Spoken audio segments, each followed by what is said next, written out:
नारायणं नमस्कृत्य नरं चैव नरोत्तमं देवीं सरस्वतीं व्यासं ततो जयमुदीरये। नष्टप्रायेषु भद्रेषु नित्यं भागवत सेवया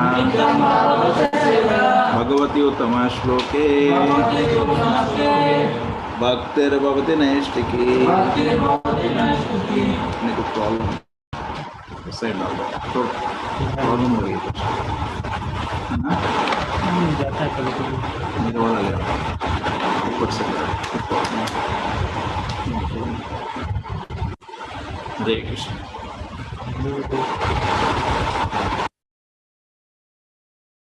Hare Krishna. Was audio is okay? Just check. Just please type.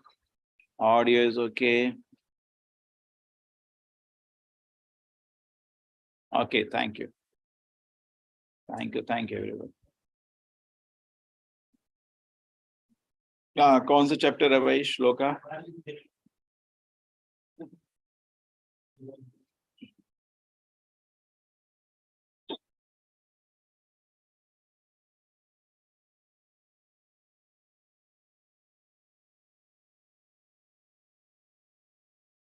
ओ हिंदी का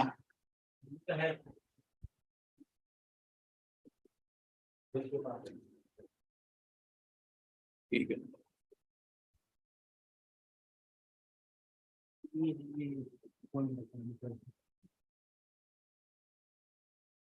अरे छोड़ो।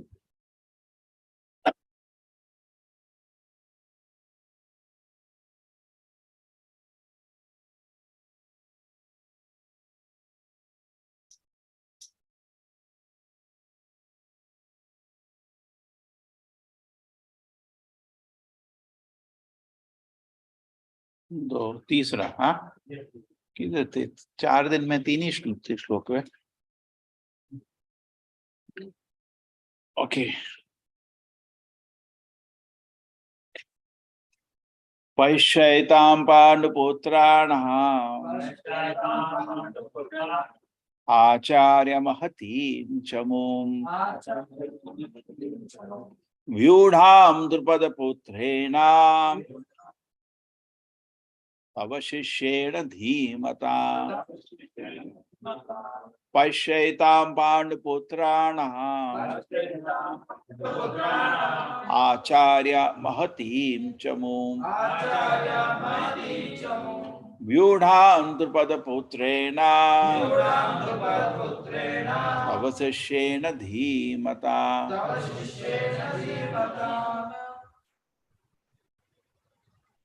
पश्येतां पाण्डुपुत्राणाम् आचार्य महतीं च मूम् व्यूढां द्रुपदपुत्रेण तव शिष्येण धीमता। पश्यैतां पाण्डुपुत्राणाम् आचार्य महतीं च मूम् व्यूढां द्रुपदपुत्रेण तव शिष्येण धीमता। पश्येतां पाण्डुपुत्राणाम् आचार्य महतीं च मूम्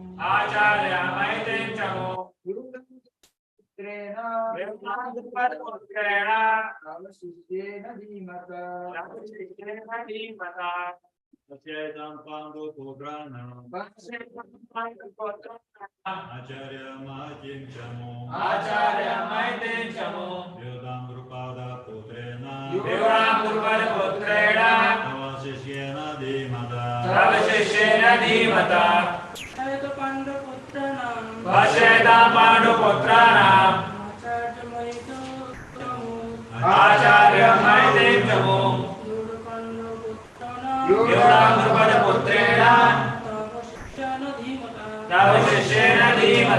तव शिष्येण धीमता। पश्येतां पाण्डुपुत्राणाम् आचार्य महतीं च मूम् व्यूढां द्रुपदपुत्रेण तव शिष्येण धीमता।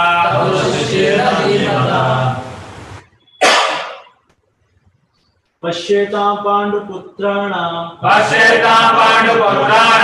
आचार्य महतीं च मूम् व्यूढां द्रुपदपुत्रेण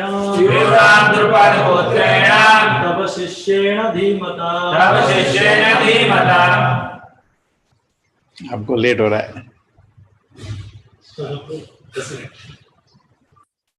पश्य देखिए, एताम इस पांडुपुत्राणाम पांडु के पुत्र को आचार्य हे आचार्य गुरु महती विशाल चमूम सेना को व्यूढ़ा व्यवस्थित द्रुपद पुत्रेण नहीं व्यवस्थित द्रुपद पुत्रेण द्रुपद के पुत्र द्वारा तवा तुम्हारे शिष्येन शिष्य द्वारा धीमता अत्यंत बुद्धिमान हे आचार्य पांडुपुत्रों की इस विशाल सेना को देखें जिसे आपके बुद्धिमान शिष्य द्रुपद के पुत्र ने इतने कौशल से व्यवस्थित किया है। कौन है भाई हिंदी का तात्पर्य पढ़ने वाला? हाथ खड़ा करो। अनामिका जी,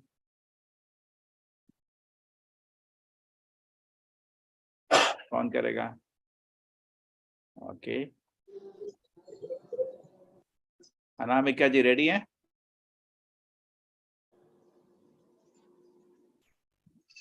हरे कृष्ण माता जी रेडी है? हरे कृष्णा प्रभु जी।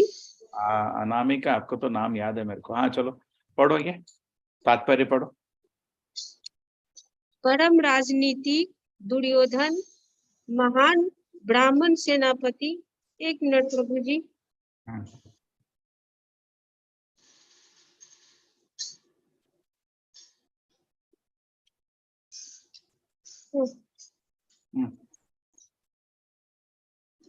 ऑन नहीं हो रहा है प्रभु जी। ठीक है, हमें खेद है प्रभु जी, आगे बढ़ाइए। ठीक है, ठीक है, ठीक है, ठीक है। विभीषण, अरे विभीषण आ गया। विभीषण जी,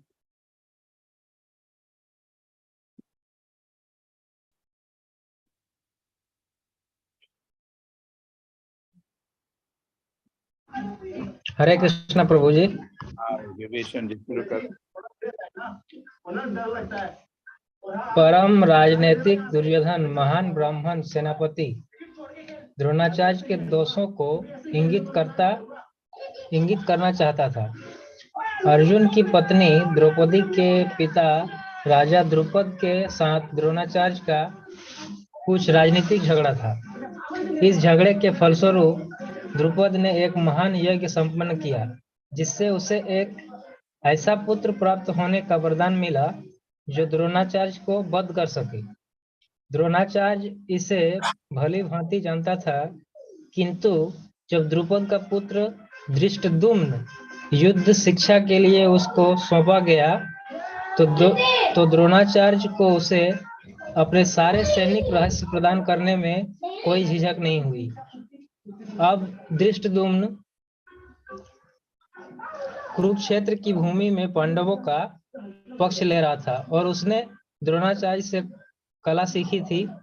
उसी के आधार पर उसने यहाँ व्यूह रचना की थी। दुर्योधन ने द्रोणाचार्य की इस दुर्बलता की और इंगित किया, जिससे वह युद्ध में सजग रहे और समझौता न करे।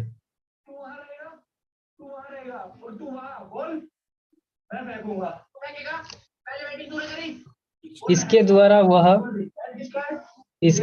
वह द्रोणाचार्य को यह भी बताना चाह रहा था कि कहीं वह अपने प्रिय शिष्य पांडवों के प्रति युद्ध में उदारता न दिखा बैठे। विशेष रूप से अर्जुन उसका अत्यंत प्रिय एवं तेजस्वी शिष्य था। दुर्योधन ने यह भी चेतावनी दी कि युद्ध में इस प्रकार की उदारता से हार हो सकती है। Thank you. ओम अज्ञानतिमिरन्धस्य ज्ञानाञ्जनशलाकया चक्षुर्मिलितं येन तस्मै श्री गुरुवे नमः। नमो विष्णुपादाय कृष्णपृष्ठाय भूतले श्रीमते भक्तिवेदांत स्वामिनिति नामिने। नमस्ते सारस्वते देवे गौरवाणी प्रचारिणे निर्विशेषाय शून्यवादी पाश्चात्य देशतारिणे। जयो श्री कृष्ण चैतन्य प्रभो नित्यानंदा श्री अद्वैत गदाधर शिवासुति गौर भक्त वृंदा। हरे कृष्णा कृष्ण कृष्ण हरे हरे, हरे राम राम राम हरे हरे।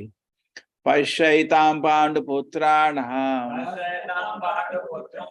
आचार्य महतीं च मूं व्यूढां द्रुपदपुत्रेण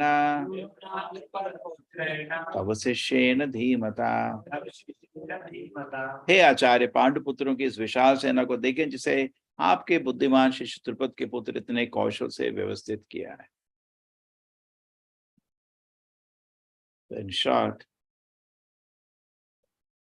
आज श्रीदेवी जी हिंदी में, कभी इंग्लिश में, ठीक है? ओके, तो हमको क्या चीज देख रहे हैं इधर?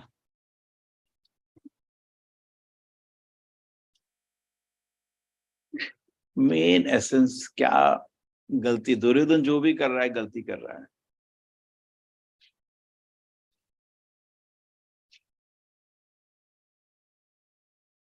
बड़ों का खोट नहीं देखना चाहिए। ये अधिकार दुर्योधन को किसी ने नहीं दिया। ना ही उसकी क्षमता है। द्रोणाचार्य का चित्त दुर्योधन से बहुत बड़ा है। दुर्योधन सोच भी नहीं सकता उनका प्लेटफॉर्म में जाने का, और दुर्योधन को कोई हक नहीं है उनमें खोट देके उनको अपने लिए उपयोग करने का कोशिश कर रहे हैं। ठीक है, किसी तरह वो दुर्योधन में खोट दे के, द्रोणाचार्य में खोट दे के उनको उसका फायदा उठाना चाह रहे हैं। जबकि द्रोणाचार्य उसके बुजुर्ग हैं, है ना, इधर गलती है। द्रोणाचार्य एक उदार ब्राह्मण थे। उनका इसमें विवरण किया है प्रभुपाद जी ने कि उनको मालूम था कि धृष्टद्युम्न उनको मारने के लिए जन्म लिया है, मालूम था। उसका जन्म ही यज्ञ से हुआ है, उसको मारने के लिए। वो नॉर्मल बर्थ नहीं, जन्म नहीं है उसका। द्रौपदी द्रोण और धृष्टद्युम्न का जन्म यज्ञ से हुआ था, है ना। ये स्पेशल लोग हैं। और जानते हुए कि धृष्टद्युम्न तो मेरे मृत्यु का कारण बनेगा, तब भी जब धृष्टद्युम्न उसके पास आया कि मेरे को तुम थोड़ा कला कौशल सिखा दो, उसने उदार ब्राह्मण की तरह उसको युद्ध भूमि का रणनीति सिखाया। और दुर्योधन इस चीज में खोट देख रहा है। उसको कोई हक नहीं है, अपने बुजुर्गों का खोट देखने का हमको कोई हक नहीं होता। हम तो फिर तो किसी का भी खोट देख सकते हैं, है ना। देखिए क्या होता है, जैसे आपको कोई सेवा दी गई, तो उस सेवा के अनुसार कभी आप, जैसे टीचर है, तो टीचर स्टूडेंट्स का कॉपी चेक करता है तो गलती देखता है। मैं और अच्छा एग्जांपल देता हूँ, थर्मामीटर का। डॉक्टर आपके मुंह में थर्मामीटर डालता है तो आपका खोट देख रहा है, आपको टेम्परेचर है या नहीं है, खोट देख रहा है। लेकिन वो खोट देखना सही है, बिकॉज डॉक्टर फिर आपका ट्रीटमेंट करेगा। तो वो आदमी खोट देख सकता है जो आपके खोटों को, जिसको आप आदर करते हैं और आपके खोटों से आपको मुक्त कर सकता है। द्रोणाचार्य दुर्योधन से शिक्षा नहीं लेने वाले, वो जानते हैं नालायक बदमाश है, तो उसको खोट देखने का कोई मतलब नहीं बैठता है। अगर भीष्म जी द्रोणाचार्य को बुला के बोले और उसको शिक्षा दें, चलता है। भीष्म जी शुद्ध भक्त महाजन है ना। अगर वेद व्यास जी द्रोणाचार्य को बुलाएं या परशुराम जी द्रोणाचार्य को बुलाएं या शिक्षा दें कि तेरे को कुछ खोट है, वो चलता है। ऐसा नहीं द्रोणाचार्य में खोट नहीं था, उनको अपने बेटे से बहुत लगाव था, इस चक्कर में वो भी फंसे थे। लेकिन उनका पद धृतराष्ट्र के बराबर नहीं मानना चाहिए, उसके बहुत ऊपर है। वो अलग व्यक्ति है, ठीक है। तो उनको एक इस तरह नीचे घसीटना, अपनी तरह उनको मतलब मैनिपुलेट करना, है ना। तो डॉक्टर कोर्ट देख सकता है आपको, क्योंकि वो आपका ट्रीटमेंट करने वाला है। लेकिन नॉर्मल चीज आजकल समाज में क्या है, सब लोग हर चीज में अपना आंख डालते हैं। ये कैसा है, ये क्यों है, वो क्यों। ये आपको समझना चाहिए कि ये बहुत डेंजरस एक्टिविटी होती है। इससे सबसे पहले क्या होता है, आप इनडायरेक्टली ले सकते हैं दुर्योधन अभी अपराध कर रहा है, ये अपराध से कम नहीं है।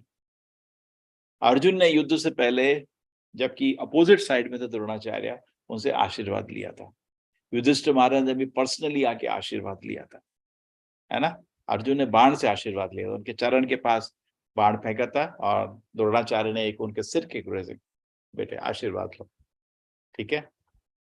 युधिष्ठिर महाराज भी एक एक को मिले थे युद्ध के पहले, उनसे आशीर्वाद लिया। लेकिन दुर्योधन उनके कैंप में आशीर्वाद लेने नहीं गया। दुर्योधन को युद्ध भूमि देख के डर लग गया है, उसके अपना डर को छुपा रहा है। लेकिन राजा होके भी, युद्ध भूमि का मेन आदमी होके भी द्रोणाचार्य के कैंप में भाग के गया, तो उसका डर तो है था, हाथ पैर कांप रहे थे। और डर में, जब आपको जिंदगी में डर आता है तो हम लोग क्या करते हैं, किसी का खोट देख के देख तूने ये नहीं किया, ये मुसीबत आ गई, तूने ये नहीं किया, ये मुसीबत आ गई। हम लोग ऐसा करते हैं, हमें दुर्योधन जैसे ही है। जबकि संकट आ जाता है तो उस समय हम देखते हैं किसने ये संकट लाया।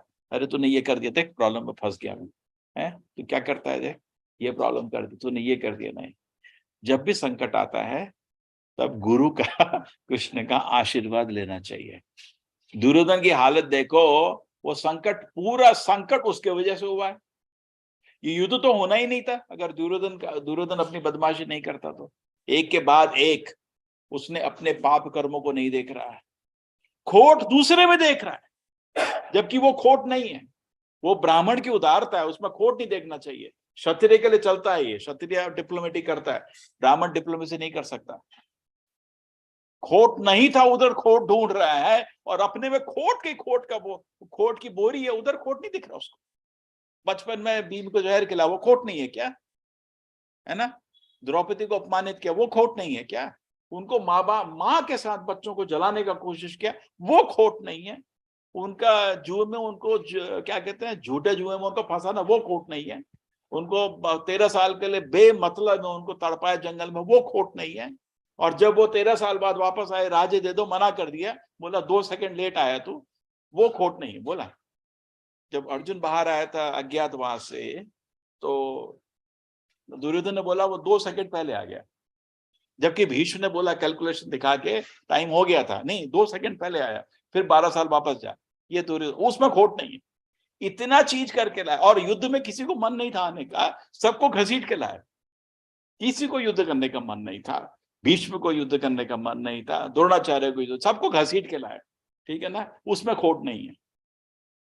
कितने उसके तो खोटों की लिस्ट बना सकते हैं आप, एक महाभारत लिख सकते हो दुर्योधन के खोट पे ही, उसमें खोट नहीं है। और द्रोणाचार्य जहां खोट नहीं है उधर खोट ढूंढ रहा है, क्योंकि ब्राह्मण के लिए ये गलत नहीं है। ब्राह्मण के लिए दिल में सबके लिए अच्छी इच्छा होती है। ब्राह्मण के दिल में कभी भी डिप्लोमेसी नहीं होता है, ये अच्छा है ये बुरा, ये ब्राह्मण का दिल नहीं होता है।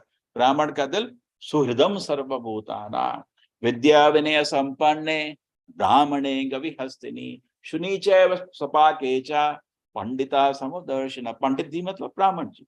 तो पंडित में सबको बराबर देखता है। उसने देखा भाई ज्ञान लेने आया है, ज्ञान लेने योग्य, मैंने सिखा दिया, है ना? अभी कुछ लोग मेरे को बोलते हैं आप द्रोणाचार्य कितनी बड़ी बड़ी बात करते हो, वो एकलव्य को क्या किया था? मैं जिसे ये थोड़ी बोला पहले द्रोणाचार्य परफेक्ट है, ये तो मैंने नहीं बोला। लेकिन इस समय भी आप खोट देखते हैं, लोग दुर्योधन के जैसे ही हैं। लोग भी दुर्योधन जैसे ही हैं। अभी जब हम जो गीता का कोर्स होता है ना, एकलव्य, क्योंकि वो टीवी सीरियल देखते हैं ना बेवकूफ लोग, और खोट दिखाते हैं, वो भी हैं दुर्योधन जैसे। अपने खोट नहीं देखेंगे। जैसे सुई होती है, दूसरी सुई का गड्ढा देखती है, अपने नहीं देखते, मेरे भी गड्ढा है बोलते हैं ना, तो तरह तरह से देखा जाता है। तो उसमें भी खोट नहीं था द्रोणाचार्य का। वो भी, आप भी दुर्योधन जैसे हैं तो खोट देखते हैं उसमें भी। आपका हक नहीं उधर देखना। द्रोणाचार्य का विजन था, क्योंकि अर्जुन कृष्ण का सेवक है। अगर वो अर्जुन को दुनिया का सबसे बड़ा धनुर्धर बनाना चाहते हैं, कोई खोट नहीं उसमें, परफेक्ट है। भगवान का सेवक है। भगवान का सेवक का बराबरी करना अपराध होता है। जो कर्ण कोशिश कर रहा था अर्जुन का बराबरी, बहुत बड़ा अपराध है वो। भगवान का नित्य सेवक है वो, तो उसकी बराबरी करने जा रहे हो, शर्म नहीं आती तुमको? हनुमान जी की बराबरी करने जा रहे हो, शर्म आनी चाहिए, है ना? लेकिन ऐसे ही लोग, मूर्ख लोग, समझते नहीं है इस चीज को। तो एकलव्य का क्लियर कर देता हूँ। एकलव्य का जो दिखाना, जो गुरु दक्षिणा, वो बिल्कुल पाखंड था। जब गुरु ने मना किया था तेरे को हम युद्ध नहीं सिखाएंगे, युद्ध कौशल, क्या जरूरत थी? क्या जरूरत थी? तभी गुरु को स्वीकार नहीं किया। गुरु बोले ना मतलब ना। किस लिए सीखना चाहता है? बाद में ये असुरों के लिए युद्ध किया। एकलव्य असुरों के लिए युद्ध किया था, कृष्ण ने मारा था फिर इसको। ये तो बहुत डेंजरस आदमी था। इसकी नीयत क्या थी? किस लिए तुम सीखना चाहते हो, ये जरूरत है ना। पहले युद्ध कौशल गुरु ध्यान से सीखता था, किसको दिखा रहा हूं? अरे टेररिस्ट को बम बनाने सिखाओगे, गलत है क्या? बिल्कुल गलत है। क्यों सिखाना चाहते हो उसको? तो लोगों मारेगा वो। और क्या किया एकलव्य का लक्ष्य क्या था? असुरों के साथ युद्ध किया, भगवान कृष्ण से खुद। सोचो इतना बड़ा पापी, तो भगवान ने खुद मारना पड़ा उसको। अच्छा हुआ, अंगूठा रहता तो जरा और मेहनत पड़ती। है ना, उसकी नीयत ठीक नहीं थी। और गुरु का जो अपमान करना, जो गुरु ने बोला ना, मतलब ना, कोई दूसरा काम नहीं क्या दुनिया में? क्या युद्ध ही करने का और कोई काम नहीं है क्या? है भाई, हम तो युद्ध नहीं कर रहे, जी रहे ना, एक ही काम है क्या दुनिया में? तो तुमको गुरु ने मना किया, कुछ कारण से मना किया, तुमको छोड़ देना था, नहीं करेंगे, नहीं जबरदस्ती करेंगे, वो छुपके करेंगे, एक उनका मूर्ति बना के बैठेंगे, जैसे होते ही कुछ लोग बने ऋत्विक, वही काम है उनका, छुप छुप के। ऋत्विक का जैसे ही हो गया, उसका मूर्ति बना के लगे हैं, कृपा दे दो, कृपा दे दो, और मतलब उन्होंने क्या बोला, उंगली दे, उंगली दे तू, बेवकूफ, है ना? कह रहे किसी तरह चोरी से ज्ञान ले लेने का, है ना? नहीं, किसी तरह ऐसा नहीं, जो गुरु ने मना किया, मना, ना मतलब ना, तो ये काम नहीं। अगर असली द्रोणाचार्य का आदत हो रहा तो नहीं बोलता, तो बोलेंगे तो बड़ा महान था, अंगूठा दे दिया, वो दुनिया में दिखाने के लिए, मैं देखो कितना मॉरल आदमी। असली मान नहीं, असली मान होता, असली मान होता तो वो युद्ध का कौशल को छोड़ देता। गुरु ने मना किया, द्रोणाचार्य इतने बड़े गुरु थे, उन्होंने मना किया, उसका कुछ कारण हो सकता है, ये सोचने का। ना मतलब ना, तो उसमें भी उनकी गलती नहीं है। तो कुछ लोग हैं दुर्योधन जैसे, उसमें भी तुमको कोई हक नहीं है, कौन हो तुम, छोटे से आदमी, द्रोणाचार्य में खोट देख रहे हो, शर्म नहीं आती तुमको? आजकल लोग इतने गिर गए हैं, पता है, कृष्ण में खोट देखते हैं, भीष्म में खोट देखते हैं, सब में खोट देखते हैं, पांडव में खोट देखते हैं। एक आदमी मेरे को बोल रहा था, मैंने महाभारत सीरियल देखा, मैंने कहा क्या हुआ, सुन देखा नहीं, तो पांडव तो, कौरव तो बुरे थे, पर पांडव भी कोई दूध के धुले नहीं थे, ये भी बहुत गलती की, और कृष्ण भी गलती की। मैंने कहा तेरा जो सिर है ना, एक जहर से भर गया है, अब मेरे पास समय नहीं है तेरे को धोने का, तो क्या कर सकता है? कभी मन होगा आना, शुरू से सिखाना पड़ेगा तेरा, है ना? गलत जगह सुनोगे तो पूरा दिमाग खराब हो जाता है। देखो ऐसा हालत है लोगों का। तो द्रोणाचार्य, देखिए आप देख रहे हैं ना कैसे क्या गलती हो रही है, दुर्योधन के खोट पे खोट है, इसी तरह हमारे भी खोट पे खोट है। इन लोगों, इतनी बड़ी बड़ी पर्सनालिटी, इतने महान योद्धा पे, इन महान लोगों पे खोट देखने से अच्छा अपने में खोट देखिए। प्रभुपाद के गुरु भक्तचंद्र प्रभुपाद हमको समझाते थे कि, क्या समझाते थे कि अगर दूसरों के खोटों से हमारा मन डिस्टर्ब हो रहा है तो अपने खोट देखो, तो शांति मिलेगी। क्योंकि हमको देखो, हमारा एग्जामिनेशन हुआ है, आपके आए 40 मार्क, मेरे आए 20 मार्क, है ना?